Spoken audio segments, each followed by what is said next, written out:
نماز ایک عبادت ہے۔ نماز کیا ہے؟ عبادت ہے، اور عبادت انسان کی تخلیق کا مقصد ہے۔ اللہ سبحانہ و تعالیٰ نے انسان کو اپنی عبادت کے لیے پیدا کیا ہے۔ اللہ کی عبادت کرنا اللہ تعالیٰ کو بہت محبوب ہے، اللہ کو راضی کرنے والی چیز ہے۔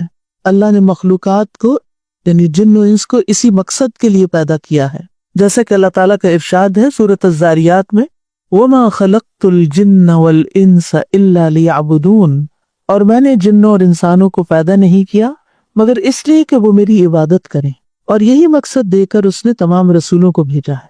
تمام رسولوں کی دعوت کیا تھی؟ ان اعبدوا اللہ، کہ لوگوں اللہ کی عبادت کرو، واجتنبوا الطاغوت، اور طاغوت سے بچو۔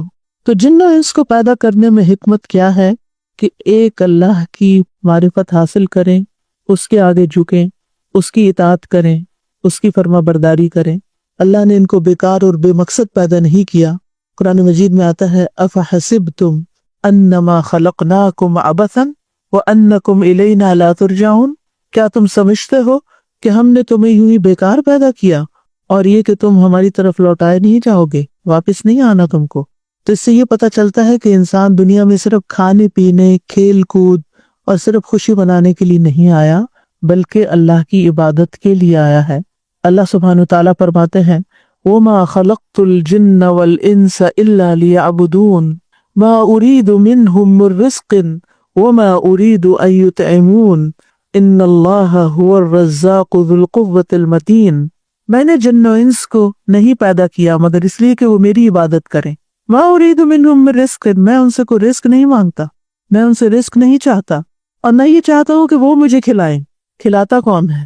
اللہ۔ بے شک اللہ ہی بے حد رزق دینے والا، طاقت والا، نہایت مضبوط ہے۔ تو اس لیے ہم سب کو کیا کرنا ہے؟ کس چیز پر زیادہ فوکس کرنا ہے؟ عبادت پر۔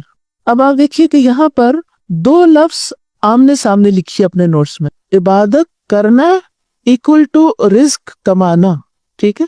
عبادت کرنا، رزق کمانا، اگرچہ یہ دونوں ہی اپنی اپنی جگہ اہم ہیں، لیکن عبادت زیادہ اہم ہے۔ قیامت کے دن یہ تو پوچھا جائے گا کہ انسان کی عبادت کیسی تھی، سب سے پہلا حساب ہی نماز کا ہے، لیکن یہ نہیں پوچھا جائے گا کہ وہ مرتے وقت کتنی جائیداد چھوڑ کر آیا، کتنی پراپرٹی تھی اس کی، کتنا بینک بیلنس تھا، کتنے گھر بنائے تھے اس نے، اور دنیا میں کس نمبر پر تھا۔ امیر ترین آدمیوں کی جو فہرست ہوتی ہے اس میں سے کون سا نمبر تھا اس کا، یہ تو نہیں پوچھا جائے گا، اور نہ یہ میرٹ ہوگا، اور نہ اس بنا پر کسی کی کوئی قدر اور عزت ہوگی، بلکہ کیا پوچھا جائے گا؟ جس کام کے لیے تمہیں بھیجا گیا تھا، جس مقصد کے لیے تمہیں پیدا کیا گیا تھا، وہ تم نے پورا کیا یا نہیں کیا۔ تو چلیے ہم دیکھتے ہیں کہ عبادت کا معنی کیا ہے۔ عبادت کا معنی کیا ہے؟ جیسے نیت کا معنی تھا نا، اسی طرح عبادت کا معنی۔ نیت کا کیا معنی تھا بنا؟ پختہ ارادہ، جی ہاں، کسی کام کو کرنے کا پکا عزم، پختہ ارادہ۔ اب عبادت کا بھی لغوی معنی، لغت میں عبادت کا معنی ہوتا ہے عاجزی اور خضوع، کسی کے آگے جھک جانا۔ عبادت کا لفظی معنی کیا ہے؟ عاجزی اور خضوع، جھکنا۔ اور شرعی معنی ہے یہ ہر اس چیز کا جامع نام ہے جس کو اللہ پسند کرتا ہے اور اس سے راضی ہوتا ہے۔ کیا ہے؟ ہر وہ کام جس کو اللہ پسند کرتا ہے اور اس سے راضی ہوتا ہے، خواہ وہ ظاہری یا باطنی اقوال اور افعال میں سے ہو، یعنی خواہ وہ ظاہری عمل ہو یا باطنی ہو، اقوال میں سے ہو یا افعال میں سے ہو، یعنی خواہ دل کی نیتیں یا ارادے ہو، یا زبان سے نکالی ہوئی باتیں ہوں، یا پھر باقی اعمال ہوں۔ ہر وہ چیز جو اللہ پسند کرتا ہے، جس سے وہ راضی ہوتا ہے، چاہے وہ دل کا خیال ہو، چاہے زبان کی بات ہو، اور چاہے ہاتھ یا پاؤں سے کیا ہوا کوئی کام ہو، یا باقی اعضاء سے کیا ہوا، آنکھوں سے کیا ہوا، کانوں سے کیا ہوا، ہاتھوں سے کیا ہوا، پاؤں سے کیا ہوا۔ تو اس میں نمبر 1 دل آ گیا، نمبر 2 زبان آ گئی، اور نمبر 3 پورا جسم آ گیا۔ سب سے زیادہ امپورٹنس کس کو حاصل ہے؟ دل، نمبر 1 ایک ہی ہے دل جسم میں، نمبر 2 زبان، یہ دونوں مل کے پیر بناتے ہیں، یہ بھی ایک ہے، یہ بھی ایک ہے، اس لیے ان کو الگ الگ اکیلے اکیلے مینشن کیا جاتا ہے، کیونکہ ان کے اعمال الگ الگ ہیں۔ دل کے بھی اعمال ہیں، نیتیں، ارادے، خیالات، سوچے، گمان، اور زبان کے بھی اعمال ہیں، باتیں اچھی بری سب، اور باقی سارا جسم جو ہے، آنکھیں، کان، ناک، اور جو جسم کے باقی حصے ہیں، ہاتھ پاؤں سب کے سب ان سے جو افعال سرزد ہوتے ہیں. ٹھیک ہے. تو یہ عبادت کا لفظ جو ہے دل، زبان اور جوارح سے صادر تمام اعمال میں سے پسندیدہ پر ہوتا ہے. عبادت کا اطلاق دل، زبان اور جوارح سے صادر ہونے والے پسندیدہ محبوب اعمال پر ہوتا ہے. اب سمجھ آ گئی؟ اب عربی میں آپ دیکھیے کتنی مختصر جامع تعریف ہے. ہی اسم جامع لکل ما يحبه اللہ ویرضاہ من الاقوال والاعمال الظاہرۃ والباطنۃ. ٹھیک ہے. اسم جامع، جامع نام ہے. عبادت ایک لفظ ہے جو جامع ہے، کمپریہنسو ہے. ہر اس چیز پر اس کا اطلاق ہوتا ہے جس کو اللہ پسند کرتا ہے، جس سے راضی ہوتا ہے، چاہے وہ اقوال میں سے ہو یا اعمال ظاہریہ اور باطنیہ میں سے ہو. باطنی اعمال کون سے ہیں؟ دل کے. پھر والعبادۃ تطلق علی شیئین، عبادت کا اطلاق دو چیزوں پر کیا جاتا ہے. نمبر 1 التعبد اور نمبر 2 المتعبد بھی. اب لکھ لیجئے الاول التعبد. التعبد کا کیا معنی ہے؟ اطاعت. اور وہ ہے اللہ عز و جل کی محبت اور تعظیم کے لیے، اللہ کی محبت اور عظمت کے لیے ذلت اختیار کرتے ہوئے اس کے احکامات پر عمل کرنا اور اس کی منع کی ہوئی چیزوں سے اجتناب کرنا. تعبد ایک عمل ہے، رائٹ؟ تعبد کیا ہے؟ عمل. کیا عمل ہے یہ؟ کہ اللہ کی محبت اور عظمت کے احساس کے ساتھ اس کا حکم ماننا اور اس کی منع کی ہوئی چیزوں سے بچنا پوری عاجزی کے ساتھ. یا دوسرے لفظوں میں کہی محبت اور عاجزی کے ساتھ. یعنی ایک طرف محبت ہے، اللہ کی عظمت کا احساس ہے، اور دوسری طرف عاجزی. اللہ کے احکامات پر عمل کرنا اور اس کی منع کی ہوئی چیزوں سے رکنا. دیکھیے ہم سب پیدا ہی عبادت کے لیے ہوئے ہیں اور ہمیں عبادت کا میننگ ہی مشکل لگ رہا ہے، اس کی ڈیفینیشن ہی مشکل لگ رہی. اس کو ذرا بار بار پڑھیں گے تو دل میں اترے گا. عبادت کا لفظ سامنے آتے ہی کیا آنا چاہیے؟ محبت. محبت. آپ نے ایسے سانگ سنے ہوں گے کہ جس میں گانے والے جس سے محبت کرتے ہیں اس کو صنم کہتے ہیں. سنا ہے کبھی؟ صنم. صنم کیا چیز ہوتی ہے؟ بت. اور اس کے لیے وہ عبادت کا لفظ بھی استعمال کرتے ہیں. یعنی معبود جو ہے وہ محبوب ہوتا ہے یا محبوب معبود ہوتا ہے. سمجھ آئی؟ محبوب beloved جس سے ہم محبت کرتے ہیں وہ کیا ہوتا ہے؟ ہمارا معبود بھی بن جاتا ہے، کیونکہ ہم اس سے کیا کرتے ہیں؟ محبت کرتے ہیں. اور اس کے لیے کیا کرتے ہیں؟ اس کی تعظیم کرتے ہیں. اور پھر اس کے آگے کیا کرتے ہیں؟ جھک کے رہتے ہیں یا اکڑ کے رہتے ہیں؟ جھک کے رہتے ہیں. اس کی بات مانتے ہیں یا نہیں مانتے؟ اور جس چیز کو وہ پسند نہیں کرتا پھر ہم بھی کیا کرتے ہیں؟ پسند نہیں کرتے. اب سمجھ آئی؟ اب غیر اللہ سے جوڑا نا تو پھر سمجھ آ گئی ہے، کیونکہ ہم کرتے یہی ہیں نا. تو پھر دیکھیے ڈیفینیشن یہ پکی کرانی ہے نا آپ کو، کیونکہ ساری زندگی کے لیے چاہیے. یہ صرف اس کورس کے لیے نہیں ہے. تعبد کیا ہے؟ اللہ کے احکامات پر عمل کرنا. کس جذبے کے ساتھ؟ محبت کے ساتھ، عظمت کے احساس کے ساتھ. کیا کرتے ہوئے؟ جھکتے ہوئے، عاجزی اختیار کرتے ہوئے. اور صرف اس کے احکام پر عمل کرنا یا اس کی ناپسندیدہ چیزوں کو چھوڑنا بھی، اس کی منع کی ہوئی چیزوں کو چھوڑنا بھی. ٹھیک ہے. دوسرا ہے المتعبد بھی. اور مشکل. وہ کیا چیز ہوتی ہے؟ بھی کا کیا مطلب ہوتا ہے؟ جس کے ساتھ. یعنی اب آپ نے اوپر تو یہ کہا نا کہ ہم محبت کے ساتھ بات مانیں گے، چلو سیدھی سی بات یوں کر لیتے ہیں، ٹھیک ہے، یا کچھ کریں گے اللہ کی محبت کے لیے کچھ کریں گے تو کیا کریں گے؟ وہ جو کریں گے نا، جو طریقہ اختیار کریں گے وہی متعبد بھی ہے. اس سے مراد اقوال اور ظاہری اور باطنی اعمال میں سے ہر وہ چیز ہے جس سے اللہ محبت رکھتا ہے. یعنی اقوال کیا؟ متعبد بھی ہی ہیں. جیسے تسبیح یہ متعبد بھی ہی ہے، جیسا کہ دعا اور ذکر کرنا، محبت اور خوف، اور نماز اور اسی طرح کی دیگر چیزیں. نماز کیا ہے؟ متعبد بھی ہی ہے. وہ چیزیں وہ طریقہ جس کے ساتھ ہم اللہ کی عبادت کرتے ہیں. جیسے عام مثال میں ہے کہ ایک ہے کھانا، یہ کیا ہے؟ ایکشن. اور ایک ہے کھانے کا آلہ، جیسے چمچ ہے مثلا، ٹھیک ہے، تو آپ کھانا کس کے ساتھ کھاتے ہیں؟ چمچ، ایک ذریعہ، ایک واسطہ. ایک ہے عبادت اور ایک ہے وہ کام جس سے وہ عبادت کرتے ہیں.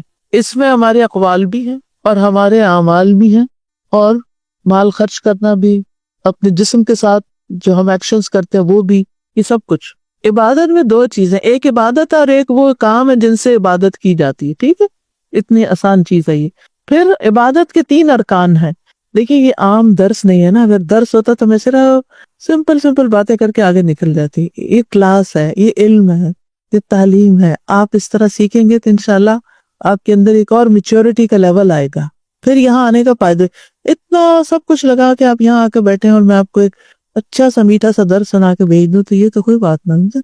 عبادت کے 3 ارکان ہیں، ٹھیک ہے، یا عبادت کی بنیاد 3 ارکان پر ہے۔ نمبر 1 محبت، والذین آمنوا اشد حبا للہ، یعنی اللہ سبحانہ تعالیٰ کے لیے کمال درجے کی محبت ہونا۔ جب ہم اللہ سبحانہ تعالیٰ کے لیے نماز پڑھتے ہیں تو اپنے آپ سے پوچھیں محبت کتنی ہوتی ہے، اس میں کتنی محبت ہوتی ہے۔ تو وہ عبادت کے 3 رکن ہیں، آپ یوں سمجھے جیسے ایک میز ہے نا، اس کے 3 پائے ہیں۔ محبت نکلی تو کیا ہوا، ہلنے لگا نا، کھڑا ہی نہیں ہو سکتا، قائم ہی نہیں ہو سکتا۔ تو نماز قائم کرنے کے لیے کیا چاہیے، محبت چاہیے۔ اب اپنے اپنے دلوں کا ہم جائزہ لے لیں، ہمیں کتنا شوق ہوتا ہے نماز کے۔ نبی صلی اللہ علیہ وسلم لوگوں کے ساتھ باتیں کر رہے ہوتے تھے تو کہتے تھے یا بلال اقم الصلاۃ ارحنا بہا، بلال نماز قائم کرو، اذان دو اور ہمیں اس سے راحت پہنچاؤ، راحت پہنچ، یعنی دل بےتاب ہے، دل کہیں اور لگا ہوا ہے، ان باتوں میں نہیں لگا ہوا۔ کیا ہمارا حال بھی یہی ہے؟ ہم کہتے ہیں اچھا ابھی تو اذان ہوئی، ٹھہر جاؤ، اتنی کیا جلدی ہے تمہیں، ابھی ہم ذرا کچھ باتیں کریں، یہ روز روز تھوڑی آتے ہیں۔ تو پہلا رکن ہے محبت۔ اچھا، نمبر 2 کامل درجے کی امید ہونا، کامل درجے کی امید ہونا، وَيَرْجُونَ رَحْمَتَهُ، اور وہ اس کی امید رکھتے ہیں۔ اور نمبر 3 کامل خوف ہونا، یعنی اللہ تعالیٰ کا کامل خوف، وَيَخَافُونَ عَذَابَهُ، سورۃ الاسراء میں آتا ہے، اور اس کے عذاب سے ڈرتے ہیں۔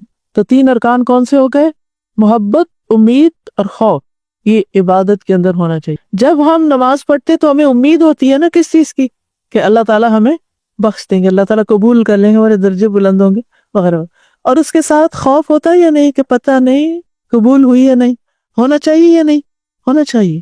تو یہ 3 ارکان ہیں، ٹھیک ہے۔ اب اگر کوئی شخص نماز پڑھ کے تکبر کرنے لگے، جی میں تو تہجد بھی پڑھتا ہوں اور میں نے تو اتنی نمازیں پڑھ لی ہیں، اور اسے کوئی ڈر نہ ہو اللہ کا، کیونکہ جب اللہ کا ڈر آتا ہے نا تو پھر انسان کے اندر خشوع پیدا ہوتا ہے، عاجزی پیدا ہوتی ہے، اور جب امید آتی ہے تو محبت پیدا ہوتی ہے، تو وہ عبادت کا مقصد پورا ہوتا ہے۔ پھر ہے عبادت کی اقسام، ٹھیک ہے۔ اعضاء کے ساتھ قائم ہونے کے لحاظ سے عبادت کی 3 اقسام ہیں۔ پہلی قسم دل کی عبادات، جی دل بھی عبادت کرتا ہے۔ اب یہ ذرا دیکھ لیجئے کیا ہے دل کی عبادات، محبت، خوف، امید، عاجزی، رجوع، خشیت، ڈر، توکل، اور اسی قسم کی دوسری عبادات جیسے تقوی۔ دوسری قسم زبان کی عبادات، جیسے حمد کے کلمات کہنا، لا الہ الا اللہ کہنا، تسبیح کرنا، استغفار کرنا، قرآن کی تلاوت کرنا، دعا مانگنا، اور اس جیسی دیگر عبادات، ٹھیک ہے۔ یہ کس سے کرتے ہیں، زبان سے کرتے ہیں۔ تیسری قسم اعضاء کی عبادات، جیسا کہ نماز پڑھنا، روزے رکھنا، زکوٰۃ ادا کرنا، حج کرنا، صدقہ، جہاد، اور اسی طرح کی دیگر عبادات، خاص عبادات۔ ہم عام طور پر عبادت کس کو کہتے ہیں، صرف نماز، روزہ، حج، زکوٰۃ، بس یہ خاص عبادات ہیں۔ اور عام عبادات میں کیا کیا شامل ہے، ہر اچھا عمل جس کے پیچھے اللہ کی رضا مقصود ہو، محبت کے ساتھ کیا ہوا ہو، اور ڈرتے ہوئے کیا ہو، امید بھی ہو اور خوف بھی ہو، اس میں اسم جامع لکل ما یحبہ اللہ ویرضاہ، ہر چیز جو اللہ تعالیٰ کو پسند ہے نا وہ کرنا عبادت ہے، ہر چیز پر عبادت میں آ جاتا، 24/7 کا ہر عمل عبادت ہے اگر نیت اچھی ہے، اللہ کی رضا مقصود ہے۔ چلیے یہاں تک کس کو بات سمجھ میں آ گئی، اور کہاں اشکال ہے، سوال کر سکتے ہیں آپ۔ المتعبد بھی، یعنی ٹولز ہیں۔ مثلاً آپ چاہتے ہیں اللہ راضی ہو جائے مجھ سے، تو اب آپ اس وقت کیا سوچتے ہیں، اچھا میں کچھ کروں، ٹھیک ہے نا، کیا کروں، اچھا میں کسی بیمار کو جا کے وزٹ کرتا ہوں، اس کی خبر گیری کرتا ہوں۔ تو اب آپ نے سوچا، پھر آپ اٹھے، آپ نے سواری پکڑی، آپ وہاں گئے، تو یہ جو کچھ راستے میں استعمال ہوا اس رضا حاصل کرنے کے لیے کیا ہے، یہ سارے متعبد بھی۔ آپ کی گاڑی کیا ہے، جس سے آپ نے نیکی کا ایک کام کر لیا، اس کو اس کام میں لگا دیا۔ وہ جو حدیث میں آتا ہے نا 3 طرح کے گھوڑے ہیں اور گھوڑا اجر کا باعث ہے، تو وہ گھوڑا ذریعہ بن گیا نا کس چیز کا، لیے اللہ کو راضی کرنے کے لیے، ایک اچھے کام کے لیے آپ چلے۔ 2 نیتیں اللہ ہی کی رضا کے لیے ہو، مثلاً مجھے جنت ملے، مجھے اللہ کا چہرہ نصیب ہو، یہ 2 اکٹھی کرنا تو ٹھیک ہے، لیکن اگر ہم یہ کہیں کہ دنیا میں مجھے شہرت ملے، اور خاص طور پر جو دین کا کوئی کام ہو اس میں یہ کہ دنیا کے فائدے ہو کہ چلیں کلاس میں چلتے ہیں، وہاں کچھ اور لوگوں سے دوستی ہوگی اور ان کو ہم اپنے بزنس کا بھی انٹروڈیوس کرا دیں گے، تو اس طرح کلاس بھی اٹینڈ ہو جائے گی اور بزنس بھی فلرش کر جائے گا۔ ہاں، ان سے کیوں ملنا چاہتے ہیں آپ؟ پرانی دوستوں سے ملاقات ہوگی، یہ کیوں کرنا چاہتے ہیں؟ اللہ کی خاطر یہ دین والے، ورنہ کیا دوستوں کی کمی ہے؟ دوست تو اور بھی بہت ہوں گے، لیکن ان دوستوں سے کیوں ملنا چاہتے ہیں؟ اللہ کی خاطر۔ تو جو اللہ کی خاطر کسی سے ملنا چاہتا ہے اس کا اجر کیا ہے کوئی عجب؟ عرش کے سائے تلے اس کو جگہ ملے گی، ٹھیک ہے؟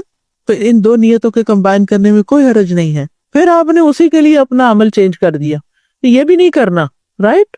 بس جو کر رہے ہیں وہی کر رہے ہیں۔ اگر دل میں کوئی خیال آئے بھی تو کہ پہلے بھی اللہ کے لیے کر رہے تھے، اب بھی اسی کے لیے کر رہے ہیں، میرا اس سے کوئی سروکار نہیں، کون آیا اور کون نہیں آیا۔ اب عبادت کی اہمیت کیا ہے؟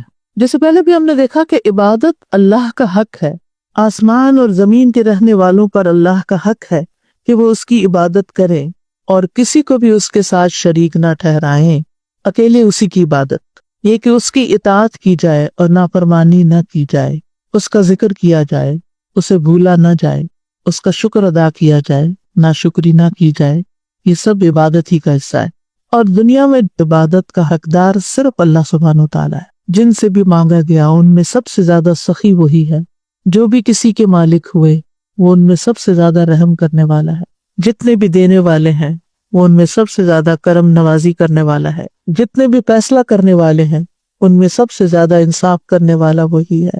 سب اچھے نام اور بلند صفات اسی کے لیے ہیں، بہت زیادہ بخشنے اور بے حد رحم فرمانے والا۔ اور اس کے علاوہ بھی اس کی بے شمار صفات ہیں، تو جس کی اتنی صفات ہیں پھر ہمارے لیے لازم ہے کہ ہم اس کے آگے جھک جائیں۔ یہ اللہ کا حق ہے، کیونکہ وہی دے رہا ہے، وہی کھلاتا ہے، وہی پلاتا ہے، وہی پیدا کرنے والا ہے، اسی کی طرف جانا ہے ہمیں، تو پھر ہمیں اس کے آگے جھک بھی جانا چاہیے۔ معاذ رضی اللہ عنہ سے روایت ہے، انہوں نے کہا میں ایک مرتبہ نبی صلی اللہ علیہ وسلم کے پیچھے گدھے پر سوار تھا، اور اس گدھے کا نام عفیر تھا، بعض لوگ اپنا نام عقیرہ رکھتے ہیں اسی سے۔ آپ صلی اللہ علیہ وسلم نے فرمایا، اے معاذ، کیا تم جانتے ہو کہ اللہ کا اس کے بندوں پر کیا حق ہے اور بندوں کا اللہ پر کیا حق ہے؟ میں نے عرض کیا اللہ اور اس کا رسول ہی زیادہ بہتر جانتے ہیں۔ آپ نے فرمایا بندوں پر اللہ کا حق یہ ہے کہ وہ صرف اس کی عبادت کریں اور اس کے ساتھ کسی کو شریک نہ کریں، اور بندوں کا اللہ پر حق یہ ہے کہ جو کوئی اس کا شریک نہ ٹھہرائے اسے عذاب نہ دے، یعنی جو شرک نہ کرے اس کو عذاب نہ دے۔ میں نے عرض کیا اے اللہ کے رسول، کیا میں لوگوں کو اس کی بشارت نہ دے دوں؟ آپ نے فرمایا لوگوں کی اس کی بشارت نہ دو ورنہ وہ خالی توکل کر کے بیٹھ رہیں گے کہ ٹھیک ہے بخشے گئے ہم۔ تو اللہ کا حق ہمیں ادا کرنا ہے، شرک نہیں کرنا، اسی کے آگے جھکنا ہے۔ جب اللہ نے ہی سب کچھ بنایا تو پھر اللہ ہی کا حق ہے کہ اس کی عبادت بھی کی جائے۔ اور اس میں آپ دیکھیے کہ ہم عبادت کر کے اللہ پر کوئی احسان بھی نہیں کرتے، یہ دراصل اس لیے کرتے ہیں کہ وہ ڈیزرو کرتا ہے کہ اس کی عبادت کی جائے۔ اور یاد رکھیے جو شخص جتنا زیادہ اللہ کو پہچانتا ہے اتنا ہی وہ زیادہ اللہ کی عبادت کا حق ادا کر پاتا ہے۔ اللہ کی پہچان کے بغیر اللہ کی عبادت کا حق ادا نہیں کیا جا سکتا۔ اللہ کی پہچان ضروری ہے عبادت کے لیے۔ جو جانتا ہی نہیں کہ اللہ کون ہے وہ کیا عبادت کرے گا؟ وہ کس کے آگے جھک رہا ہے؟ اگر ہم جانتے ہی نہیں کہ اس کے ہم پر کتنے احسانات ہیں تو پھر ہم محبت کے ساتھ عبادت نہیں کر سکیں گے۔ تو یاد رکھیے عبادت کی قبولیت کی بھی کچھ شرائط ہیں، ٹھیک ہے؟ عبادت کی قبولیت کی کچھ شرائط ہیں۔ عبادت اللہ کا اپنی مخلوق پہ حق ہے اور اس کا فائدہ انہی کی طرف لوٹتا ہے۔ تو ایک ہوتی ہے مومن کی عبادت۔ کیا ہے؟ مومن کی عبادت۔ مومن کی عبادت کیسی عبادت ہوتی ہے؟ ان طریقوں کے ساتھ عبادت جو اس نے مقرر کیے، مشروع کیا مطلب مقرر کیے، اور یہی عبادت قبول ہے۔ یعنی اللہ کی عبادت کون سی قبول ہوتی ہے؟ جو ان طریقوں کے مطابق ہو جو اللہ نے مقرر کیے ہیں۔ مثلا اگر کوئی شخص نماز پڑھے لیکن اپنی مرضی کے کام کرے، اس میں اپنی مرضی کا سجدہ اور رکوع کرے، تو ایسی نماز قبول ہے یا نہیں؟ نہیں۔ کیوں؟ کیونکہ وہ اللہ کے بتائے ہوئے طریقے کے مطابق نماز نہیں پڑھ رہا، ٹھیک ہے؟ تو پہلی ہے مومن کی عبادت، دوسری ہے بدعتی کی عبادت، بدعت کرنے والے کی۔ اور جس نے اللہ اکیلے کی عبادت ان طریقوں کے بغیر کی جو اس نے مقرر کیے تو وہ بدعتی ہے اور اس کی عبادت ریجیکٹڈ ہے۔ بدعت کے متعلق کیا حکم آتا ہے کہ ہر وہ کام جس پر ہمارا حکم نہیں وہ کیا ہے؟ رد ہے، مردود ہے۔ تیسرے ہے مشرکین کی عبادت۔ مشرک کی. جو اللہ کی عبادت کے ساتھ ساتھ کسی اور کی بھی عبادت کرے. وہ اللہ کے لیے نماز پڑھ رہا تھا، کوئی اور آیا تو اس نے اس کو بھی دکھانے کے لیے نماز شروع کر دی. یہ شرک خفی ہو گیا نا. تو یہ مشرک کی عبادت ہے اور اس کی عبادت مردود ہے. وہ شریک کر رہا ہے نا اللہ کے ساتھ دوسرے کو بھی. وہ عبادت مردود ہے. پھر کافر کی عبادت، جو اللہ کی سوا کسی اور کی عبادت کرے، یعنی اللہ کی نہ کرے کسی اور کی کرے، تو وہ کافر ہے. اور غیر اللہ کی عبادت کیا ہے؟ مردود ہے. پھر ہے منافق کی عبادت. منافق بھی عبادت کرتا ہے لیکن ظاہر میں کرتا ہے، بس باطن میں اللہ کا انکار کرتا ہے، دل سے نہیں مانتا، تو اس کی عبادت بھی کیا ہے؟ مردود. تو منافق کی عبادت مردود، کافر کی عبادت مردود، مشرک کی عبادت مردود، بدعتی کی عبادت مردود، اور مومن کی عبادت مقبول. مومن کی عبادت کیسی عبادت ہوتی ہے؟ جو ان طریقوں کے مطابق جو اللہ تعالیٰ نے مقرر کیا ہے. تو یاد رکھیے کہ اللہ کی عبادت میں کسی کو شریک نہیں کرنا. عبادت کی قبولیت کی دو بڑی شرائط ہوئی. نمبر 1 خالص اللہ کے لیے، اور نمبر 2 مقرر طریقوں کے مطابق. کہ حضرت عائشہ کہتی ہیں کہ رسول اللہ صلی اللہ علیہ وسلم نے فرمایا من احدث فی امرنا ھذا ما لیس فیہ فہو رد. جس نے ہمارے اس دین میں کوئی ایسی نئی رسم پیدا کی جو اس میں نہیں تھی تو وہ مردود ہے، رد، ریجیکٹڈ. یعنی جو طریقہ ہم نے مقرر ہی نہیں کیا تم اس طریقے پہ کام کر رہے ہو تو وہ قبول ہی نہیں، ریجیکٹڈ ہے. مثلاً آپ کسی کو کوئی سیمپل دیتے ہیں کہ ہمیں اس کے مطابق پروڈکٹ بنا دو. کوئی فیکٹری ہے چیزیں بناتی ہے، تو آپ ان کو کہتے ہیں کہ ہمیں پانی کی بوٹل بنا دے اس سائز کی، اس رنگ، اس شکل، اس ڈیزائن کی. پورا یہ ڈیزائن تیار ہوتا ہے ہر چیز، اور پھر آپ وہ فیکٹری ہوتے. لیکن جس وقت مال بن کے آتا ہے تو نیلے کی جگہ پیلا لگا ہوا ہوتا ہے. آپ کیا کریں گے؟ ریجیکٹ کریں گے؟ کبھی ہوا ایسا دنیا میں؟ بہت بار. کیونکہ وہ اس طریقے کے مطابق نہیں تھی جس کے مطابق آرڈر کیا گیا تھا. ہمیں بھی جس طریقے کے مطابق نماز کا حکم دیا گیا، اگر ہماری نماز اس طریقے پر نہیں تو کیا ہے؟ ریجیکٹڈ. یہ یاد رکھنے کی بات ہے. تو ہم یہ کورس کیوں کر رہے ہیں؟ تاکہ ہمیں صحیح طریقہ پورے دلائل کے ساتھ پتہ چلے کہ ہم نے کیا کرنا ہے کیا نہیں کرنا. اب یہ ہوتا ہے کہ بعض اوقات ہم نماز پڑھ رہے ہوتے ہیں اور خوب اپنی منمانیاں کر رہے ہوتے ہیں اس میں. کبھی دوپٹہ ہی ٹھیک نہیں، کبھی وہ باریک ہے، کبھی ٹخنے ننگے ہیں، کبھی لباس ٹائٹ ہے، کبھی وضو ڈھنگ کا نہیں کیا ہوا، کبھی قبلے کی طرف ہی رخ کرنے کا نہیں، کبھی کھڑے ہونے کے بجائے بیٹھ کے نماز پڑھنا. اور اگر کوئی منع کر دے تو سیخ پا ہو جاتے ہیں، ناراض ہو جاتے ہیں کہ شکر نہیں کرتے ہم پڑھ رہے ہیں. تم پر بھی احسان ہے اور اللہ پر بھی احسان ہے. تو یاد رکھیے کہ جب تک ہم اس طریقے کو اختیار نہیں کریں گے جو مقرر کیا گیا ہے، اس وقت تک کیا نہیں ہوگا؟ قبولیت نہیں ہوگی. تو عبادت کے کچھ اصول ہوتے ہیں. نمبر 1 اخلاص. وما امروا الا ليعبدوا الله مخلصين له الدين حنفاء ويقيموا الصلاة ويؤتوا الزكاة وذلك دين القيمة. نمبر 2 دوسری شرط، اسے اللہ نے مشروع کیا ہو. قرآن مجید میں آتا ہے ثم جعلناك على شريعة من الامر فاتبعها ولا تتبع اهواء الذين لا يعلمون انهم لن يغنوا عنك من الله شيئا وان الظالمين بعضهم اولیاء بعض واللہ ولی المتقین. اب یہ دلیل ہے کہ اس طریقے کے مطابق کام کرنا ہے جو اللہ نے مقرر کیا. سورۃ الجاثیہ آیت نمبر 18-19 نمبر لکھ لیں، آیت گھر جا کے مکمل کریں. آیت مکمل کیجئے. Home work. ثم جعلناک علی شریعۃ من الامر. ترجمہ اس کا، پھر ہم نے تمہیں دین کے معاملے میں ایک واضح راستے پر لگا دیا، سو اسی پر چلو اور ان لوگوں کی خواہشات کے پیچھے نہ چلو جو نہیں جانتے.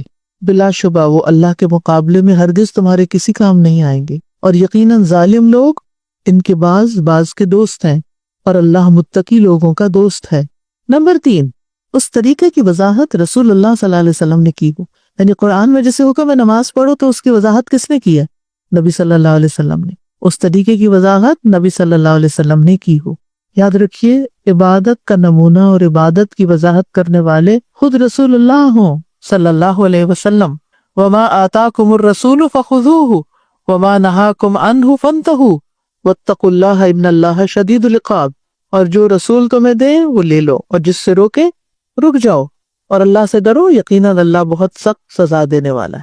نمبر 4 امید اور خوف کے ساتھ عبادت ہو. کیا ہو؟